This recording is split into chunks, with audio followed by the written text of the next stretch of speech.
And welcome to the National Archives virtual pajama party. We are so glad you are here. It's been very exciting to see your submissions come in, to see all the participants from all the different places. And I hope you've enjoyed the activities we've been doing together and all the history things we've been learning. And of course, Miss Laurie Hernandez's book.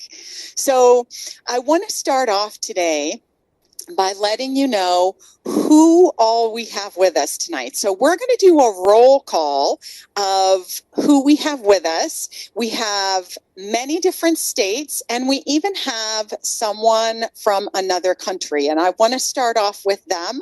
And as I read the name, you'll see the name of the place at the top, and you'll see the shape of what that, in this case, country of Peru looks like, or what our state looks like. So check that out.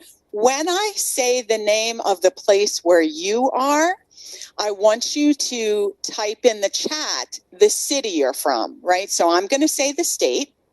So, for example, for me, if I heard Pennsylvania, I would put in the chat, go Philly, because that's where I live. I live in Philadelphia. So you listen for the place where you are, the state that you live in, and then you put your city in the chat. And wait till you see how many different places we have. So welcome especially to our family from Peru, which is in South America. Now what I'm going to do is start from the middle of the alphabet. If you were with us at the October pajama party, you know I started at the end of the alphabet and worked my way back, because at the people whose names of their own names or states, they're always at the back, right? So in October, I started there and we worked our way up. But today, I want to start in the middle, because the people in the middle, of course, are not in the beginning or not at the end. So I wanted to start with them today. So the 13th letter of the alphabet is M. So we're going to start that way, and then we're going to loop our way around. So are you ready? I'm hoping that the people who live in Maryland have already put their city and a special shout out. Okay? So Maryland, Massachusetts, Michigan, Missouri, Nebraska, New Jersey, that's a state right next to me, New York, and another one, North Carolina, Ohio,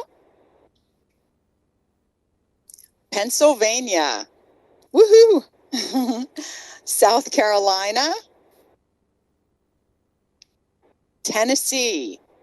Have you heard your state yet, or is yours in the beginning of the alphabet? Utah, Virginia, Washington State. I used to live there too. Washington, D.C. And I know that's not a state, but I wanted to put it in the alphabetical list. The District of Columbia, Alabama, Arizona, California, Florida. Oops, I missed one. Good thing I had it in the slide. California. This is Colorado, of course, which is maybe the straightest looking state. I was surprised at how many states kind of went up and down or wove around, but Colorado is a pretty good square. All right, now Florida. There we go. Georgia, Indiana, Iowa, and Louisiana.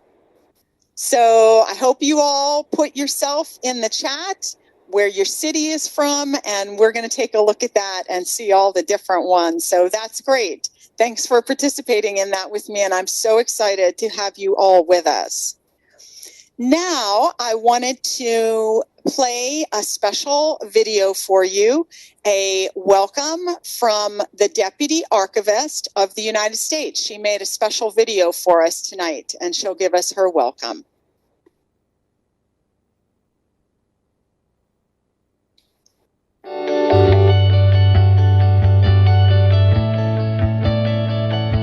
Hello, and welcome to the National Archives' second virtual pajama party.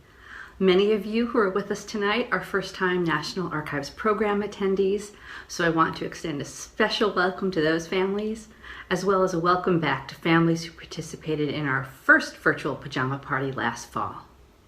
As of March 1, we had families from 19 states and from one other country signed up to participate in the program this evening. So far for this program series, we've explored the history of women and girls in sports, women in the Olympics, and gymnastics. We've seen a variety of historical records from the National Archives, including photographs, video clips, a letter, and a patent for a gymnastics-related invention from 1873. Along the way, you've participated in a variety of educational activities, like designing a trading card of your favorite woman athlete, creating a poem from the letters of your favorite sport, or imagining you could go back in time and talk with a gymnast from history. We hope you've enjoyed doing these activities as much as we enjoyed making them, and we look forward to seeing some of your creativity featured in the program this evening. Tonight, we'll see and hear about an important law from 1972 called the Education Amendments Act. Often called Title IX, this act dramatically expanded opportunities for girls to play sports. And we'll get a chance to meet our featured guest, Ms. Laurie Hernandez. Ms. Hernandez is a gold medal winning Olympic gymnast, Dancing with the Stars champion, and author of the best-selling book, I Got This, To Gold and Beyond. Her book is a fascinating behind-the-scenes look at her long and sometimes twisting path to the 2016 Olympics in Rio de Janeiro and her experiences afterwards. Many thanks to Ms. Hernandez for joining us tonight and discussing the importance of dreaming big, setting goals, working hard, and believing in yourself. I hope you notice the possibility pages in the back of her book and that you use them now or in the future so that you always remember what is possible for you. One great book or program can lead to others, so I encourage you to keep reading and learning about any of the topics covered in the book and this program. And I invite all of you to continue to participate in our virtual pajama party program series or other National Archives family programs. Thanks again, and I hope you enjoy your evening.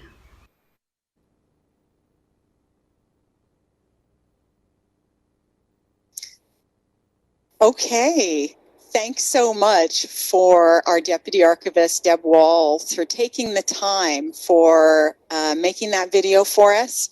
And I also want to give a big thanks to my team with me tonight.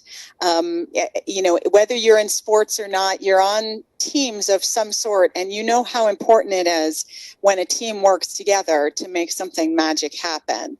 So I want to say thanks to my team. We're in different places of the country bringing you this show tonight. So I want to say thank you to Kimberly in Kansas City, to Stephanie in Virginia, and in Washington, D.C., to Susan and Jamie, and a special shout out to Jamie because she's doing all our tech work tonight. So thank you to my colleagues. I'm always happy to work with you. I wanted to say a special thank you to Cheryl Shade, who is Miss Hernandez's agent and who helped get this program together as well. And of course, I'm going to say my thanks to Miss Hernandez when she gets on screen a little bit later on. And so I wanted to tell you a little bit about what we're going to do tonight. And I also wanted to tell you just a little bit about the National Archives. Maybe if you saw the slides that we had before the show, you saw that we have more than 40 locations across the country. So there might be a National Archives facility by you. And if so, we hope you come and visit us. Once we can be out and about again, our facilities will be open. Of course, now you can access all our resources online at archives.gov, at Docs Teach. Those, you saw a lot of the clips that I gave you of our records came from DocsTeach. So that's a great way to connect with us then. We hold the permanently valuable records of the federal government, and we have an amazing array of things that we have. You saw some of them in our activities. So photographs, census records, patents, court records, you name it, we might have it. So when you're looking for things for projects, make sure that you check out what we have. We love to hear from you. All right, so what are we going to do now for the rest before Ms. Hernandez comes on? We're going to take a look at what our theme is tonight and some of the historical records that we have. And then we're going to take a look at the work that you sent in. And next to meeting our guests, when we do pajama parties, I love seeing everyone's work. And I wish I could see every single person's work on the activities, but we have some that we can share with us. And if you didn't get a chance to send in one this time, we're going to have another pajama party in the fall. So maybe you could do that then. Okay, so our theme for tonight is celebrating achievements and pushing forward. And in her book, Laurie Hernandez talks about the importance of setting goals, working hard towards them, and celebrating when you, either individually or as a team, achieve these goals. Setting goals, working hard, and celebrating success is important in all parts of life. Tonight, the historical documents I'm going to show you reflect those things in a story of fairness for girls in education and sports. And you've noticed that that's something we've been talking about in our activities. But as Laurie Hernandez reminds us in her book, and I'm sure other people have mentioned to you as well, it's important that once you have reached your goal and celebrated, it's time then to set new goals and push forward with them. So that's why our theme tonight is celebrating achievements and pushing forward. And our historical sources tonight show that as well in the story of an important act called Title IX. And my colleague, Victoria Otero, is going to talk about what that is. So we have a video for you.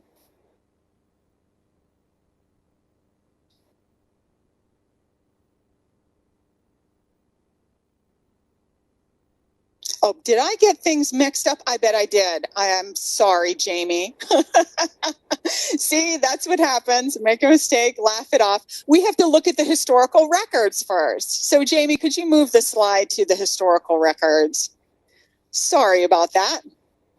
So what we have tonight are two pictures. You can see one is a picture of the poster of a celebration from Title IX, 40-year celebration. We have another picture over on the right there with President Clinton and the act itself. But the first video we're going to see before we get to see my colleague Victoria is one produced in the 1970s about women's lives. And so that will give us a sneak peek into what women's lives were like in the 1970s.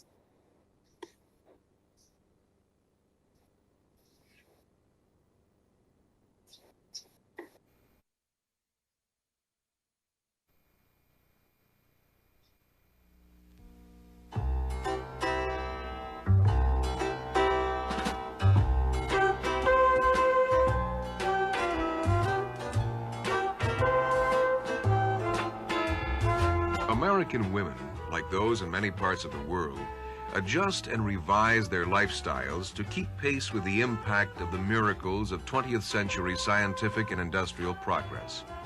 Rapid changes in transportation, communication, urbanization, the electronic media, and medicine influence the physical environment of their lives. Increased education broadens their minds and opens them to the desire for and the reality of new opportunities outside the home. With more choice about how to spend their lives, comes a conflict of both psychological and emotional decisions, how they can best fill their multiple roles of adult female, worker, wife, mother, and citizen.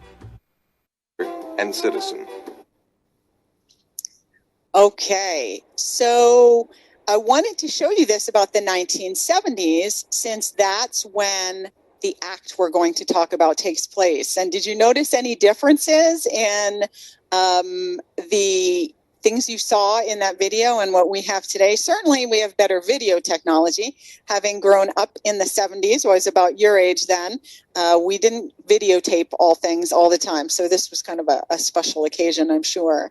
All right, so now is the time when my colleague Victoria will tell you a little bit about Title IX and even read you a part of it.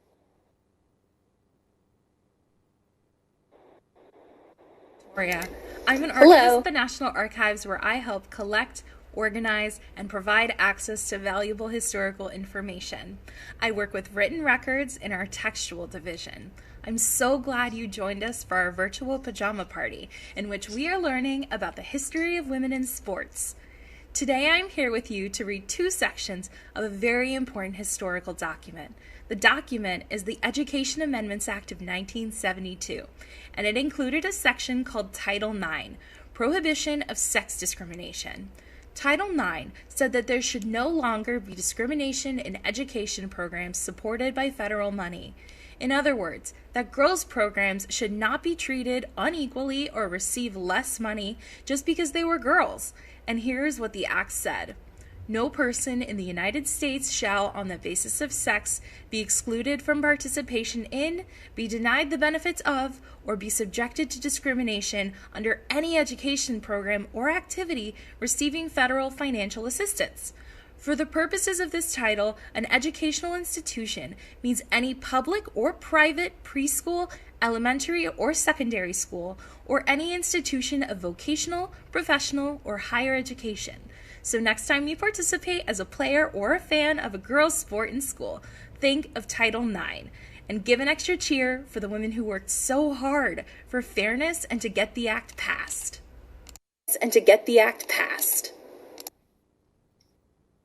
All right, thank you to Victoria for making that video for us.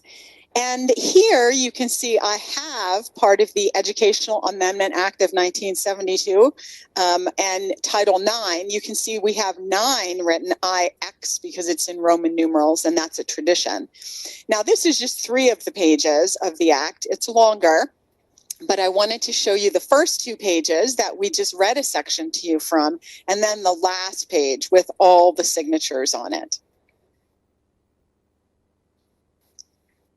So next, we're going to take a look at the poster. And I love this poster because clearly someone was very happy. Look at all the balloons and the hats and all that on the cake. The passage of Title IX, as we heard Victoria tell us, was really important. It gave women and girls more opportunities than they had had before the passage of the act. Within 15 years after Title IX was passed, the number of women playing sports in high school and college had increased by 5 times. That's how much impact the act had. This poster from June 2012 celebrated the ideas of fairness and equality of Title IX. Now, sometimes after a new act like Title IX is passed, it takes time and ongoing effort for the changes to actually happen. That a little catch-up process where the law changes, but then it takes time for it to actually become in force and be enacted. And if the changes don't fully happen, the act needs to be added to so we can make sure the changes can be enforced. And that's what's happening in this photo. From 1997, President Bill Clinton signed a memorandum strengthening Title IX enforcement. And you can see there was a whole group of people on hand with him to watch him sign that and to celebrate another chapter in the history of fairness for women in sports and in education.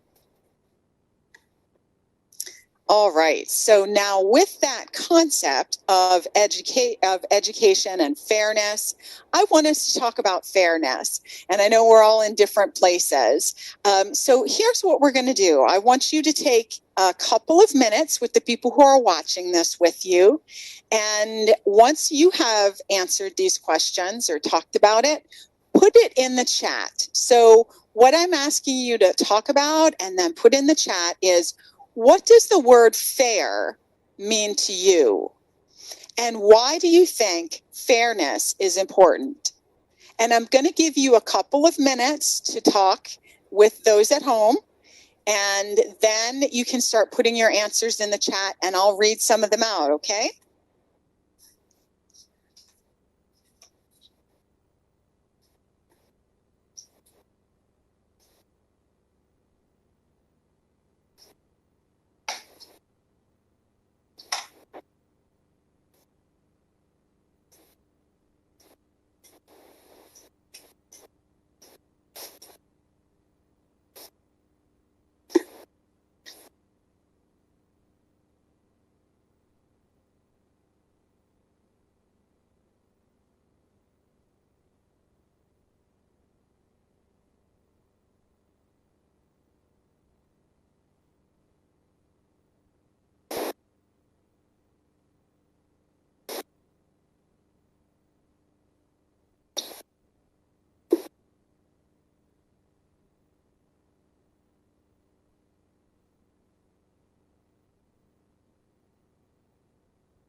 Okay, so some answers are starting to come in.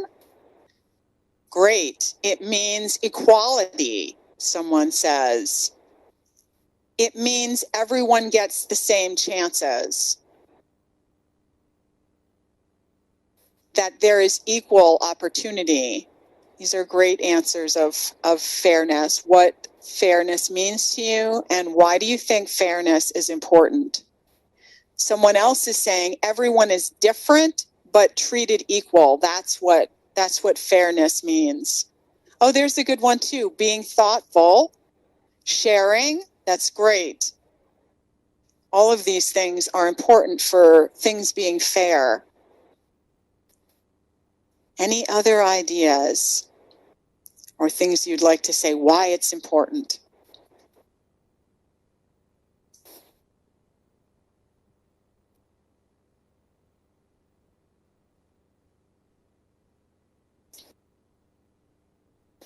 All right. So someone just said it is important to be fair because boys and girls should be equal. Right? It's important to be fair. That's exactly right. To have the same access to opportunities, right? Everyone should have access to try to be their best and to try to work at whatever they want to.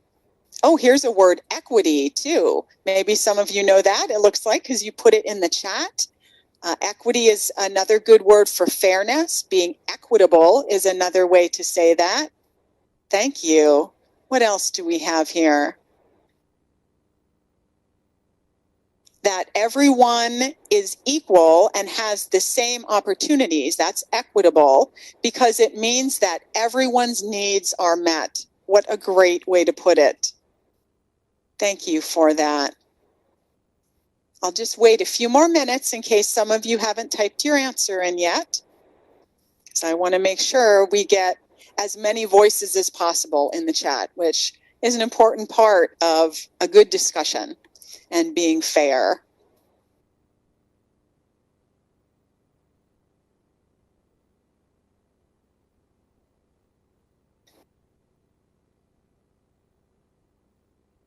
All right. Fairness means to me giving people a chance to do their best, a great opportunity. That's what somebody else had said before too. Oh, and that's a great one. Somebody just mentioned being kind. That's part of fairness too.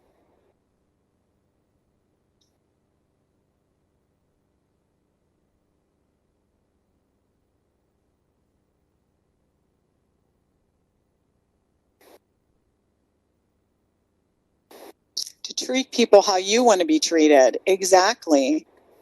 Sometimes people call that the golden rule, right? Treat other people the way you want to be treated. All right. Well, thank you so much for all of these. You can continue to put your answers in because we'd like to hear. But I do want to be able to move on because you know what we're waiting for, our last two things and the things that we're all excited about. So now's the time to look at your work, some of your work that was sent in. And again, I thank everybody who sent the work in. And let me just go through these with you. First, on the left here, we have Ray Lynn, who's from New Jersey. Hi, Ray Lynn. And you can see she's very much in the spirit of things. She's got her pajamas on. She's got a book by Laurie Hernandez, a picture book. She's got this. And she has a picture of a gymnast and her name and hearts there. So she put a lot of enthusiasm into that. Thank you so much. And then on the right-hand side, we have a great drawing of someone on the balance beam. And that was part of drawing a gymnast, and that is great as well. I wish I'd be able to do things like that. So thank you very much to Sophie. Let's see who else we have. All right. Then we have two of our participants who did the trading card. Remember, that was one of the first activity suggestions, to make a trading card for your favorite woman athlete.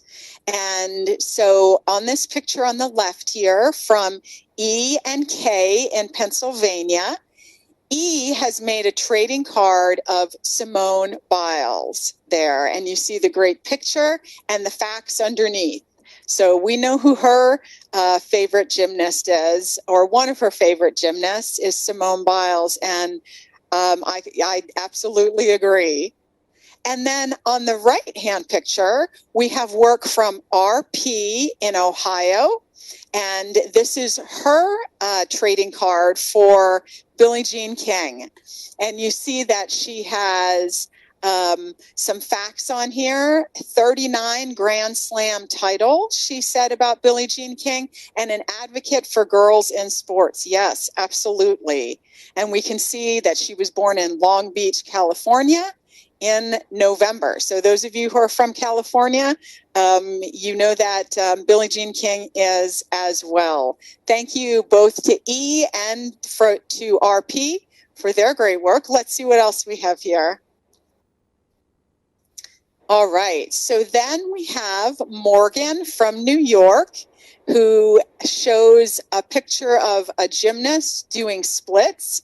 And maybe some of you remember from the last activities we had where there was a picture of President Obama doing his best splits when the 2016 Olympic team, including Laurie Hernandez, of course, went to visit him in the White House. So I saw this picture and that kind of reminded me of that. I really liked that picture.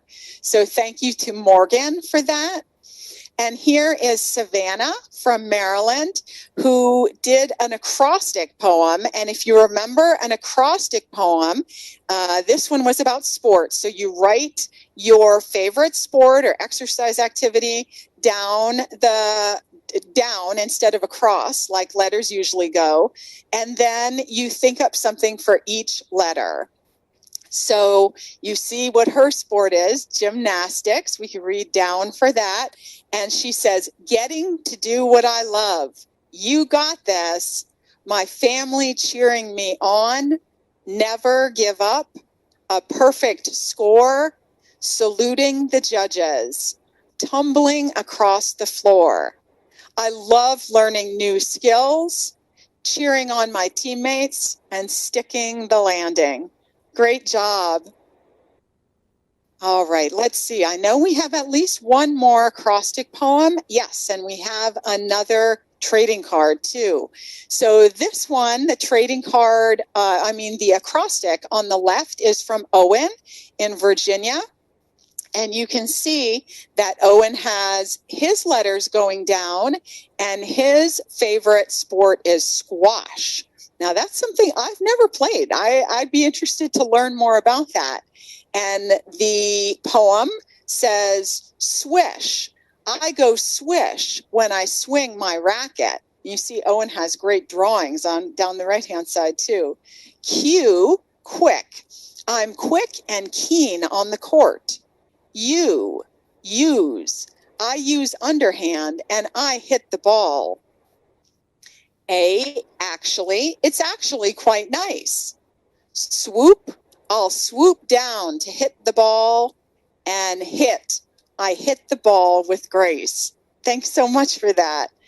And then you can see on the right-hand side, Lucy from North Carolina made a trading card for Olga Korbut. And you know she was in some of the records we looked at earlier, that picture of President Nixon with the Soviet gymnastics team. And so here she has a picture of Olga Korbut and some facts about her, that she was born in 1955. Now, this was something I learned, that she has a move named after her called the Korbut flip, where you stand on the high bar and then flip and re-grasp the bar. But she mentions in here that got banned at one point. And I'm going to have to find out more about that story, because I hadn't heard that before. So that's cool. She has 4 Olympic gold medals and 2 silver medals. All right. So thank you so much for sending that work in. Like I said, that's always one of my favorite things. And now it's time for our next favorite thing, to welcome Ms. Laurie Hernandez. I'm going to introduce her first, and we're all here because we're fans, right? So sometimes people say she needs no introduction, but it's nice to hear about her accomplishments. And so I'm going to tell you a little bit about her, and then she will join us on screen. And then it's your opportunity. She's going to do a little reading first from a section in her book, and then she'll take questions and comments. So let me tell you a little bit about her. Since bringing home the gold and silver medals at the 2016 Rio Olympic Games, Laurie has gone on to win the coveted Mirror Ball Trophy on Dancing with the Stars, season 23. And of course, her first book that we read, called I Got This, to Gold and Beyond, chronicling her journey thus far. It was published in 2017 and made the New York Times bestseller list. In 2018, she released the picture book, She's Got This. And we saw it. I think that was the one that was in Ray Lynn's photo, right? Which was also a New York Times bestseller, while serving as a literacy champion to promote readership as a path to leadership. Absolutely. And Mattel even created a Laurie Hernandez Shiro Barbie to honor her. Laurie is a second-generation American, as her grandparents are from Puerto Rico, making her the first U.S.-born Latina to make the U.S. Olympic team since 1984. Laurie is currently training to compete for a spot on the Olympic team in Tokyo this summer. And so we're extra glad that she's joining us. When not in the gym, Laurie enjoys spending time with her family.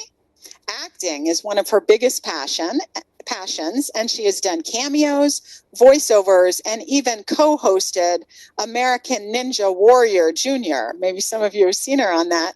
She travels the country speaking to the next generation about following your dreams and embracing who you are. She is also a fierce advocate for the importance of mental health and has partnered with multiple campaigns and initiatives to encourage awareness. So please join me in welcoming Ms. Laurie Hernandez with us.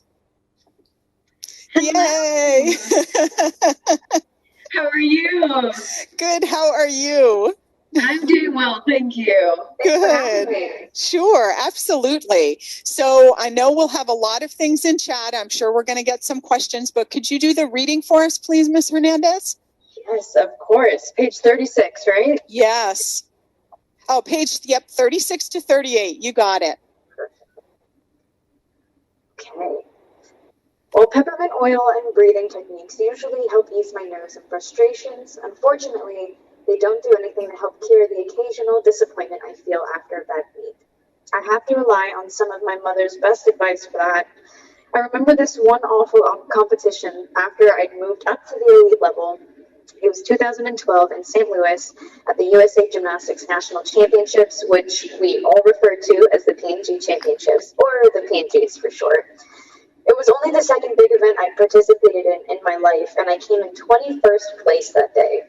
When the competition was all over, I started to cry. My coach seemed so disappointed in me, and of course, I was disappointed in myself. My mother came over and asked me what was wrong. When I told her, she said, "Do you know how many people in this world would love to be 21st at P&Gs? Or how many people will never even get that opportunity to compete?" That was so like my mom. She firmly believes in the art of gratitude. Then she said, "Girl, we're not going to cry. We're going to celebrate." I couldn't believe it. Celebrate? But she was right. Not many people ever get to where I was, so she wiped away my tears and bought me some ice cream. As we sat on the grass eating, I heard this little girl whisper to her dad, "Look, there's Laurie." When they got closer, the girl asked me for my autograph, and we took a picture together. It was adorable to see how happy she was. Whoever those people were, they saw something in me, and in that moment, they helped restore some of my confidence. Now, whenever I'm fangirling around people I admire, I think about that moment. You never know how much your appreciation can lift up someone else's spirits. Later that afternoon, my mom and I talked some more, and she reminded me that a lot of times disappointment is what helps you grow. It presents an opportunity to improve. She told me that if I'd done the best that I could in the moment, under those particular circumstances, then I was only responsible for my own reaction, because that's the only thing I was really in control of. I cannot be responsible for the reactions of my fans, teammates, judges, coaches, or anyone else, which is an important lesson all athletes need to learn at some point. You can tell that my mom is a wise and spiritual woman. There's a lot of prayer and faith happening in my family. More than anything, even more than peppermint oil, that's what keeps me calm and centered. I find it makes it much easier to deal with the kinds of mental and physical stresses I can face. I have to admit that as rough as those first competitions were, they ended up being pretty positive experiences. Now I recover from disappointments more quickly and with more optimism. And when I find I'm nervous, I tell myself not to worry, because I'm right where I'm supposed to be. There's no reason to be anxious. All I have to do is just chill and go with it. Yay. Thank you so much. I really loved that section. It says so many different important lessons in it. And I love how your mom's in it too. And that's something I did really enjoy in the book, learning about your family members and how you really took strength from that. So thank you for reading that. And our questions are starting to come in, but I just wanted to ask first off, how things are going for you now. You know, we know up through the book and we know you're in training. How are things going? Yeah, things are going pretty well. I'd say within the last year with the pandemic and everything that's been happening, it has been a bit of a juggle. There's been a lot of random moments that we've needed to adapt to, but just like anybody else, it's accepting all the things that we can't control and all the things that we can, kind of going full force with it. And a lot of the things that I can control nowadays is practice. And sometimes it is what I can do with my body. And that's something that I find a lot of confidence in. So I'd say lately it's been going pretty well. Oh, good. We're all glad to hear that. Okay, so somebody has a question that says, what level were you when you realized you really loved gymnastics? Ooh, I'd say the levels changed. So level 7 is now level 6. Oh. So technically, I would say level 6 was the moment that I realized I really loved it. And that was level 7 for me. I remember that was the first level that we got to have like our own floor musics, and all the dance was individual to each athlete. You didn't hear the same music for every single kid, every routine. Everybody's routine was different, and it was tailored to them, and it made me feel like I got to be my own person and be original, and that brought a lot of joy for me to be able to compete and say like, hi, this is me, this is my music. So definitely level 6/7. Okay, all right, great, thanks. And then a kind of a similar question, how did you know you wanted to be an Olympic gymnast?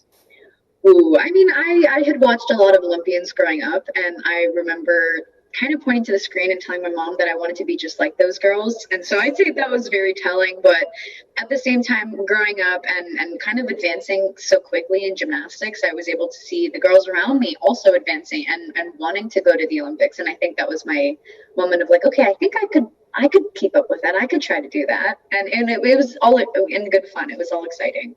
Oh, yeah. Sounds that way. All right. Somebody wants to know, what is your favorite move? Do you have a favorite? Yeah, that's always hard to think of one. Maybe you could do your top couple. Okay, yeah, I'll do top three. I think my first one would have to be what's called a double Arabian on floor. So you start off this flip going backwards, and you do a half turn, and then you do 2 front flips. So when I'm tumbling, I prefer to go forwards. I find it very comfortable, and it feels like home. And for a lot of girls, that's definitely not the case.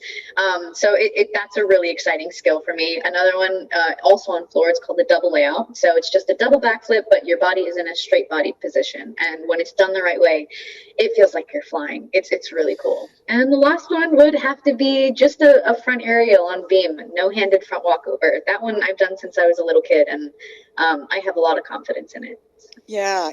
And I would think especially something you'd been working on, that you remember doing when you were at those, earlier levels. It also has kind of a fun connection to you that way too, Yeah, it's very helpful, especially at competitions when I'm really nervous. I know those skills that I did when I was a little kid, those are the ones that I can rely on I can almost let my brain relax while I'm competing, because I'm like, okay, I've done this skill for so long, my body knows what it's doing. I can take a second to myself while this happens. Yeah. Oh, great. All right. So a little bit change of pace before we get back into some questions about about different routines and things like that. Do you have any advice for athletes who get mental blocks? I know you talked a little bit about this in your book, but I'm sure our listeners, viewers would appreciate a little bit more about that. Yeah, mental blocks can be really tough, especially when you don't really understand what's happening when they happen. They can be very intimidating. There's a really strong feeling that is carried when they happen. And if nobody breaks that down for you, then it becomes this daunting thing that every time you feel the emotion that's linked to a mental block, your whole body wants to shut down. So the way that someone once explained it to me was, when your body is panicking because it's nervous and because it cares about you, and your brain is kind of doing the same thing, it's understanding that your brain is kind of pulling some of the oxygen levels, and it's signaling to your body that something's a little off, and that's why your hands get sweaty. That's why sometimes your tummy might hurt when things get just, really nerve-wracking. And by taking really slow, deep breaths, you're taking the oxygen from outside and bringing it back in, and you're telling your brain everything is okay. We don't have to worry. So when you get those strong feelings, just remind yourself to take slow, deep breaths. Let yourself know that you're safe and it's okay to try. And the biggest one is that it's okay to fall. You're probably not going to make the first one, and that's okay. You have to fall 1,000 times before you learn how to do it.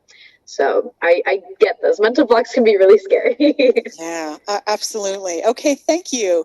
Let's see. What are your best tips for competing?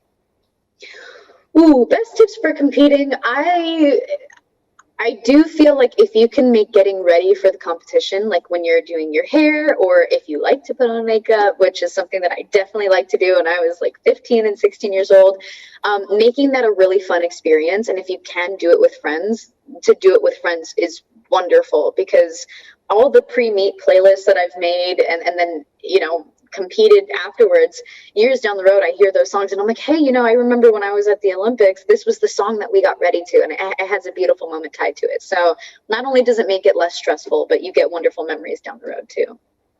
Great. Oh, someone wants to know if you've ever taken a huge fall off the beam, and what did you do to get back up and keep going? Yes, I have taken many falls on beam. It's a really tricky event, and it takes a lot of time to master. I've fallen more times than I can count on all 4 events, but definitely on beam. It's kind of the easiest one to, have some slips on. And a lot of them have happened during competitions, and those are those moments where, kind of like in the book, you have to look and say, okay, it happened. We get to try this again another time. So. Yeah, absolutely. Just like, I don't know if you were listening before, but I made that mistake in how we were going to do the show, and you just got to say, that's what happens. Mistakes You happen. just keep it moving. Yeah, You're yeah. good. You just keep it moving. Okay. Let's see. What is the hardest skill you are working on? And this is a two-part question, because maybe this is what this person is working on. Do you have any tips on a front handspring on vault? Ooh, okay. So the hardest skill that I'm working on right now would probably have to be it's no what's known as a release move on bars. So I'm letting go of the equipment and doing a flip, and then I'm catching it again. And a lot of times those can get very tricky when they're new, because it's especially when they're new, you don't exactly know what's happening when you're in the air, and it just takes 1,000 tries to figure out, okay, so when I'm backwards, this is where my body is, this is what my legs have to do, so that way I can like flip myself over. And there's a new release that I'm working with on bars that it's going to take a second, but that's okay. For handsprings on ball, I think the biggest thing is staying really tight in your shoulders, which not a lot, I mean, hopefully a lot of people talk about, but staying tight in your shoulders when you go to hit the table, already be ready before you even get there. And it'll give you a really nice block. All right. So somebody's wondering, what was the hardest skill? Did I ever ask you what was the hardest skill you have ever competed in? Ooh, hardest skill that I've ever competed. I don't know. I like to think that all my skills are kind of hard, but anything having to do with uneven bars, the uneven bars it's kind of one of my most difficult ones. Ever since I was a little kid, anything on there has just taken a very long time to learn. So I'd say just bars in general. Right. Okay. Yeah, that's fair. That's kind of picking your hardest is kind of like picking your best of something. You know, it's hard to kind of, choose from all that's going on, especially when you're always training. And okay, here's a different kind of question. When did you feel like you really accomplished your dreams? Ooh, that's a really good one. I think a very cheesy but unfortunately correct answer would be when we were able to get team gold at the Olympics. We were standing in the hallway. The competition was over. All the countries were done competing, and we're standing there, and they're getting ready to march us out. And we kind of walked out single file, first, second, and third, all standing next to each other. And I heard kind of, our country's theme like playing, and then they raised the flag, and we were all just standing there, and the crowd was quiet. And it was this surreal moment. You can't really recreate it, even if you tried. And I remember taking this in and being like, oh, okay, so this is it. So I did it. This is what it feels like. That was definitely that moment for me. Yeah. Okay, great. Thank you. So this is a little bit of a connected question.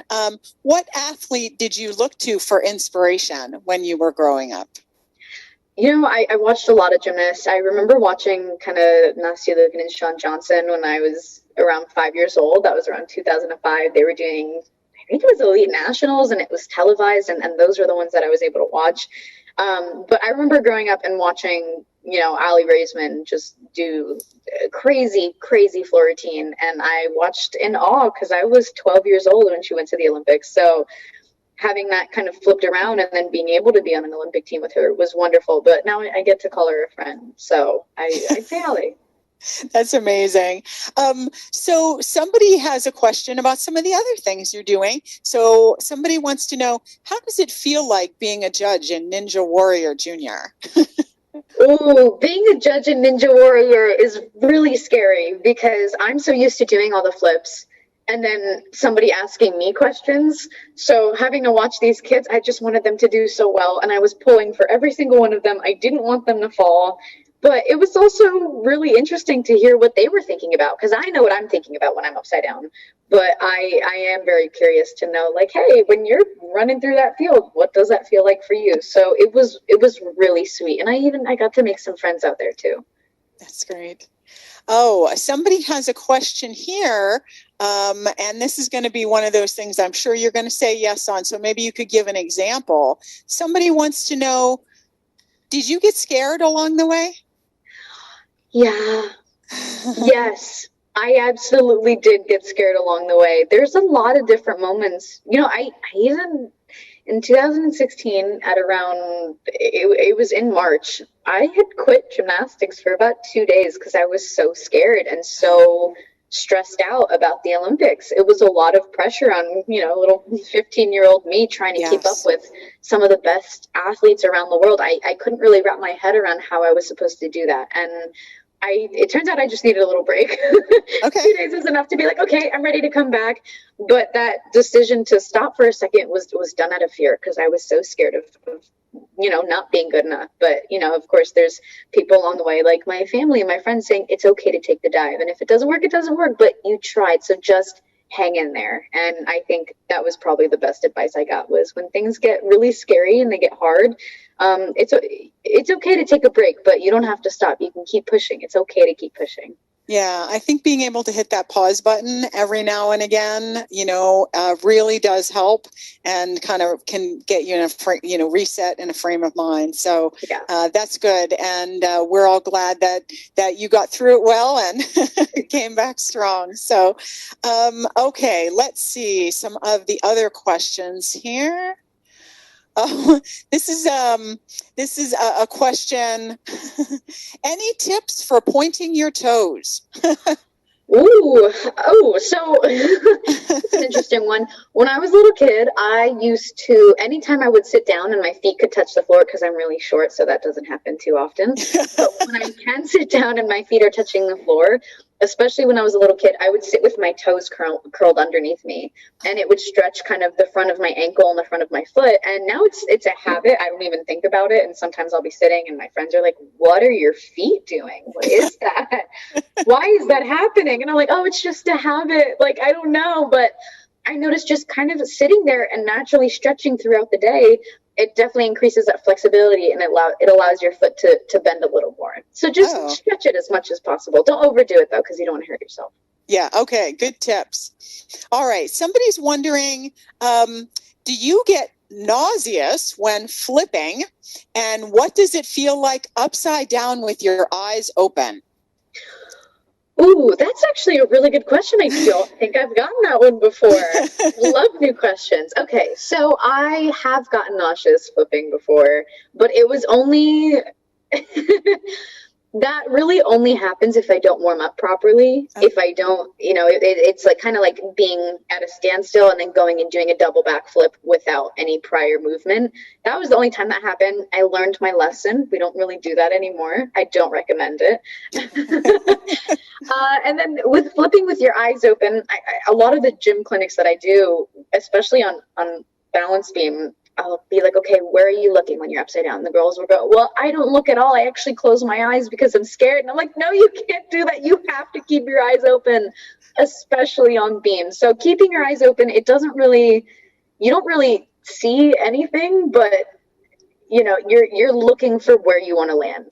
So I think your brain is more in tune with what your body is doing rather than like, what am I looking at right now? You just know what you're looking for. If that makes sense. Oh, interesting. Okay, great. Thank you. Someone's wondering, what do you do to relax when you're not training? If you remember those times. Yeah. When I'm not training, I kind of feel like, I used to joke with Allie and call her grandma because she would nap a lot, and now I nap a lot after practice or before practice, and so the tables have turned.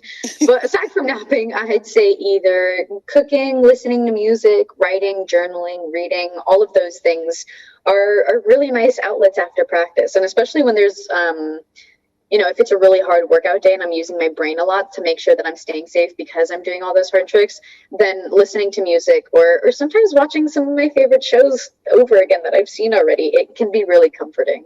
Yeah. Okay, great. Let's see. Let me look at some of the other questions here. What keeps you going? Ooh, what keeps me going? Honestly, I think it's just my support system. That's everything to me. Without a good support system, I don't know what road I would have taken. I'm sure it would have been fine, but it would have been very interesting and not this one. So my support system, my family and my friends, it's just without them, things are really, really difficult, and it's hard to do things alone, and it's nice to know that you don't have to. So I definitely say, my squad, my inner circle, and at the same time, wanting to just accomplish hard things and make them feel easy. There's something really satisfying about doing something really difficult and being able to just kind of do it. And those are things that people look and say, I don't know how you do it. And sometimes I'm like, I don't know either. But that's where the joy is. It's like, I'm not exactly sure how I got here, but I did. And that's fun for me. Yeah. Okay, great. Thank you. Oh, someone has a question. What do you eat before practice and a competition? Ooh, a lot of times they're kind of the same thing. But before practice, I definitely want to make sure that I'm having enough carbs and protein, which there's a lot of mixed reviews on that. Some people will say, like, don't have carbs. That's not like, you don't want to do that. Oh, no, you definitely want carbs. You're burning so much, whether it's gymnastics or any sport, you have to have carbs. It gives you such good energy. So carbs, proteins, making sure that I'm getting my veggies in, even though I don't really like them. All of that is very important. But before competition, I'd say oatmeal, peanut butter, and bananas as like its own meal. That's my go-to. Oh, that sounds good. I love oatmeal with apples too. I don't know if you've ever done that, but I do like that. Oatmeal with apples and cinnamon, or oatmeal with banana and peanut butter. That's like what I'm gonna go for. They're such a comfort food too. So I'm glad to hear that they are good food for you too before you're competing. And so following up on that, someone wondered if you do try to eat healthy. Now, we just heard you say that, sometimes you don't like veggies, but it sounds like you do try to eat healthy. Yeah, I definitely do try to eat healthy. I think, eating clean is really important, just because I'm not so much as doing it because I'm like, I have to eat clean, I have to be fit. It's okay, well, I'm doing a lot of crazy things with my body, and if I want to do even more crazy things, I have to fuel my body properly. It's like giving good gas to a car. So I like to think of it in that way, but at the same time, if I want to have a cookie, then I'll have a cookie. There's no problem with that. Okay, good. All right. So someone wondered if you still put positive Post-its around your house. Is that still a habit you do? It is a habit I do. I don't know if you can see, but right on my door, there's a blue Post-it. It's sitting over there. There's some Post-its on the refrigerator. I'm not quite sure how much you can see, but there are Post-its that are still lying around my house, and I find a lot of joy in them. I think they're really sweet, especially sometimes I'll put them in places that I've forgotten I put them in. Like I've stuck one in my freezer once and I forgot it was there, and I was like, what is that? And then I was like, oh, I did that. So yeah. Do you do that for other people too? Do you leave notes for them, or they leave notes for you? That's always fun. I do. Yeah, I usually do. I'll try to stick little encouraging notes wherever I can to whoever I can. Yeah, and I'm sure they appreciate it, because sometimes, you never know what people are going through at that moment, and they find your note and it's just a little picker-upper, even if they didn't, they weren't feeling sad, but it's nice to see that somebody, cares enough about them to leave them a little note. So that's great. I can definitely thank my mom for that one. So I think she kickstarted that when I was little. She used to leave little notes in my lunchbox during practice, because I was homeschooled, so everything was during gymnastics, and then like school at practice and lunch at practice, and having a little note randomly from my mom always made my day. And even, living in New Jersey and moving to California, she would come to visit. And I remember coming home from practice once, and she had gone to the airport, and all my cabinets, every single door was filled wall to wall with pink sticky notes of just encouraging messages from my mom, and her just telling her how much she loves me. So I definitely am a Post-it note, little bean. That is so awesome. What a great story. All right. So we're getting close to time here, but this kind of fits in with it. So let's ask this last question, and then I'll ask you if you have anything you haven't been asked that you'd like to add. Okay. So you were just talking about your mom, and sometimes moms can be best friends, but they're wondering, who is your best friend that supports you the most, and how do they do so? Oh, I have so many that I can't just pick one. I'll start off with my siblings, just because I am the youngest of three, and even though I definitely would say that I'm spoiled, they are so sweet and so supportive. And I hope they can feel my love and support just like they do for me, because again, they're my built-in best friends. I get to have them forever, and I don't take that for granted. And then I have my friends, Charlotte, Danny, and those are people that, are out in California. And after practice, if I ever need friends to spend time with, because it's been a long day, there's no judgment with them. They don't really see me as Laurie the gymnast. They just see me as Laurie. And that's really important after a long day. I would think so. And especially as you get more and more known, it's nice to have a group of people who, it's just you. It's not, you, the gymnast or dancer or, actress or whatever. It's just you. So I think that would be nice. So is there anything that you haven't been asked that you'd like to tell to our participants? And I don't mean to put you on the spot. So if the answer is, thanks for joining us, or no, or, whatever is fine. I know sometimes, that you have things to share. People have things to share and they don't always get asked. So I just thought I'd check with you. That's very sweet. I don't know if I have anything, but just to everybody watching and listening, thank you so much for tuning in. And I'm sending lots of love. I know this last year has been absolutely bonkers. So just hang in there and be nice to yourself and be nice to your friends. Oh, fantastic. So I would like to thank you so much for joining us tonight. We were so excited when you said you'd be able to do that. And it has been great talking with you. And I know you're at the end of a long day, so especially thank you for that. And I'd like to thank our families for participating tonight, for, asking all the great questions. I did want to let our families know that we did record tonight's session. So if you have some friends who had other plans, couldn't make it, we will be posting that on the National Archives website, Our Pajama Party page. So you can send friends there if they want to see it too. So with that, I'd like to thank my team here again. I'd like to thank Miss Laurie Hernandez. And thank you so much, everybody, and have a good night. Bye-bye. Thank you.